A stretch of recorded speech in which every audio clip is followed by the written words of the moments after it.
আৰু আপোনালোকৰ আজি অপিনিয়ন পোল এইটো অকমান কৈ দিলো আৰু আপোনালোকৰ অপিনিয়ন পোলততো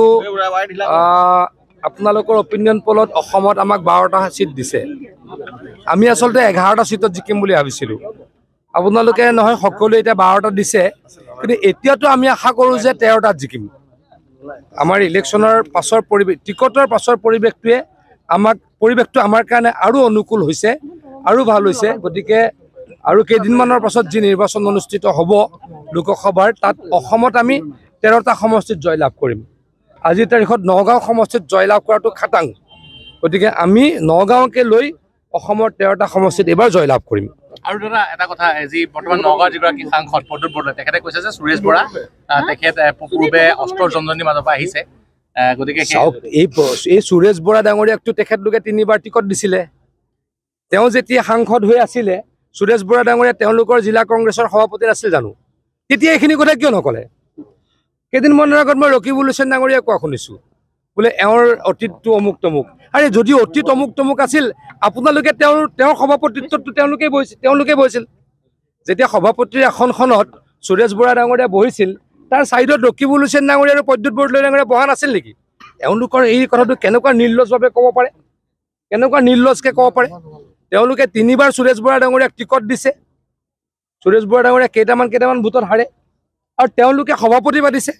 আৰু জিলা কংগ্ৰেছৰ অফিচত যেতিয়া সভাপতিৰ মিটিঙত যেতিয়া সভাপতিৰ পৌৰোহিত্যত হয়, তেতিয়া প্ৰদ্যুৎ বৰদলৈ ডাঙৰীয়া আৰু ৰকিবুল হুছেইন ডাঙৰীয়া ক'ত বহিছিল? ইমানটো কথাবিলাক তেওঁলোকে পাহৰি গ'ল। আজি এইজন ক'ৰ মানুহ, কোনে নগাঁৱৰ মানুহে নাজানেই? ক'ৰবাত নগাঁৱত এটা ঘৰ আছে নেকি? এটা ভাড়া ঘৰ লৈছিল ইলেকশ্যনৰ সময়ত, এই ঘৰটোও নাই এতিয়া। আকৌ চাগে এতিয়া ভাড়া ঘৰ এটা ল'ব। এটা কাম ক'ৰবাত কৰিছে নেকি? বানপানীৰ সময়ত ইয়াত আহে নেকি? ক'ভিডৰ সময়ত ক'ৰবাত আহিছিল নেকি? প্ৰদ্যুৎ বৰদলৈ ডাঙৰীয়াই অতিকে বেয়াকৈ মুখ টেকেচা খাব। কিন্তু কংগ্ৰেছৰ কোনো মানুহ প্ৰদ্যুৎ বৰদলৈ ডাঙৰীয়াৰ লগত নাই, আছে নেকি কওক? মাৰ্ঘেৰিটাৰ মানুহ ৰজাৰ নিচিনা থাকে, চাহাবৰ নিচিনা থাকে, নগাঁও গুৱাহাটীত থাকে। নগাঁৱলৈকে ৰকিবুল হুছেইন ডাঙৰীয়াই মাতি লৈ আহিলে, কিবাকে জিকিলে। এইবাৰ ৰকিবুল হুছেইন ডাঙৰীয়াও নাই তেখেতৰ লগত, আৰু কোনো নাই। এতিয়ালৈকে মই শুনিছো এজনো MLA লগ পোৱা নাই, এজনো MLA বোলে লগ দিয়াই নাই। গতিকে খুব বেয়াকে তেখেত হাৰিব, কাৰণ মানুহৰ মাজততো তেওঁ নাই। কংগ্ৰেছ পাৰ্টিৰ মাজতে নাই, মানুহৰ মাজত ক'ত থাকিব? গতিকে সুৰেশ বৰা ডাঙৰীয়া জিকিব, এই কথাটো খাটাং। গৌৰৱ গগৈ ডাঙৰীয়া 2 লাখ ভোটৰ ব্যৱধানত হাৰিব। আপোনালোকে কেইদিনমানৰ পাছত গম পাব। ইলেকশ্যনটো ইলেকশ্যনে, আপোনালোকে তেখেতৰ কথা ফলিয়াই নে আমাৰ কথা ফলিয়াই দেখিব। গৌৰৱ গগৈ ডাঙৰীয়া 2 লাখ ভোটৰ ব্যৱধানত হাৰিব।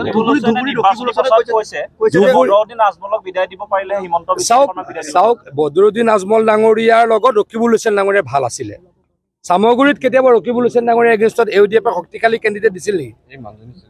ৰকিবুল হুছেইন ডাঙৰীয়াৰ ইলেকশ্যনত AUDF কেতিয়াবা শক্তিশালী প্ৰাৰ্থী দিছিল নেকি? আপোনালোকতো নগাঁৱৰে মানুহ, আপোনালোকতো চামগুৰিয়াৰ পৰা কিমান দূৰ? 10 কিলোমিটাৰ হয়। কেতিয়াবা এটা ইলেকশ্যনত বদৰুদ্দিন আজমলৰ AUDF ৰকিবুল হুছেইন ডাঙৰীয়াৰ এগেইনষ্টত শক্তিশালী কেণ্ডিডেট দিছিল নেকি?